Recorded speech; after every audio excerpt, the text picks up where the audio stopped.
Hello, good morning. आमच्या प्रवासाचा दुसरा दिवस सुरू झाला एका सुंदर आणि भक्तिमय सकाळी. आजचा दिवस होता आई तुळजाभवानीच्या दर्शनाचा, म्हणजेच तुळजापूरचा. मनात खूप उत्सुकता आणि भक्तिभाव घेऊन आम्ही मंदिराकडे निघालो होतो. अगदी सकाळी सकाळी खूप मन प्रसन्न होतं. मंदिराजवळ पोहोचताच वातावरणात एक वेगळीच ऊर्जा जाणवत होती. भाविकांची गर्दी, जय भवानीच्या घोषणा आणि भक्तीने भरलेलं वातावरण सगळीच अगदी मनाला खूप स्पर्शून जात होतं.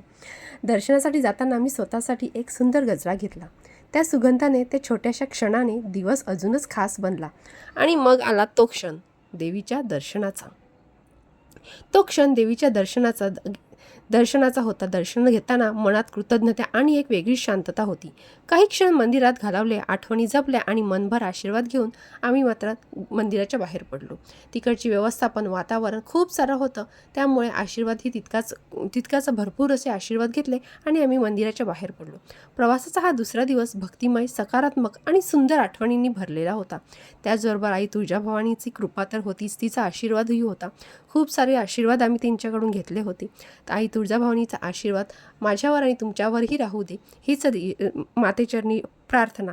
जय भवानी. सकाळी नाश्ता केला आणि पुढच्या प्रवासाला मात्र आम्ही सुरुवात केली. हा पुढचा प्रवास म्हणजे तिसऱ्या दिवशीचा जो प्रवास आहे तो कुठे होता हे जाणून घेण्यासाठी माझ्या चॅनलला फॉलो करायला आणि सबस्क्राईब करायला विसरू नका. भेटूया पुन्हा नवीन ब्लॉगमध्ये. बाय.